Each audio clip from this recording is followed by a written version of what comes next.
গুছানোর মতো সিচুয়েশনেই আমরা নেই, কারণ রিটেইন হবে নাকি ডিরেক্ট সাইনিং হবে নাকি না আপনি যদি বলতে চান তাহলে আমরা সব অ্যাসপেক্ট থেকে চিন্তা করে রেখেছি। নুরুল হাসান সোহান আমাদের টিমে অনেক বছর ধরে খেলছে, so I don't think there is any doubt. I am sure আপনারা সবাইও জানেন যে সোহান ওখানেই খেলবে। রিটেনশনের ব্যাপারে যদি খালি রিটেনশন হয় তাহলে আমাদের টিমে গত বছরও সাকিব খেলেছে, মাহাদি খেলেছে, হাসান মাহমুদ খেলেছে, শামীম পাটোয়ারি খেলেছে, শেখ মেহেদি খেলেছে, so they are all big players.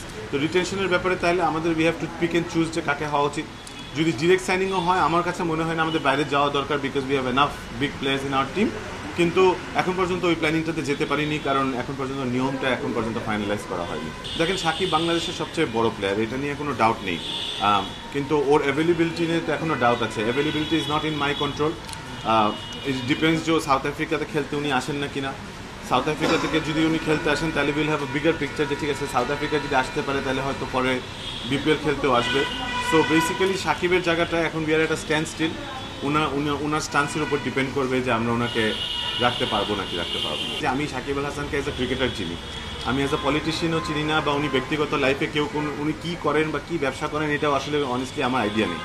তো ব্যক্তিগতভাবে অ্যাজ ক্রিকেট ফ্যান্স আপনারা যারা আছেন, পুরো বাংলাদেশ যারা আছে ক্রিকেট ফ্যান্স হিসেবে অ্যাজ এ ক্রিকেটার ওর দিকে যদি আমরা কোনো ধরনের ফল্ট দেখতে চাই আসলে এটা দেখা ইম্পসিবল।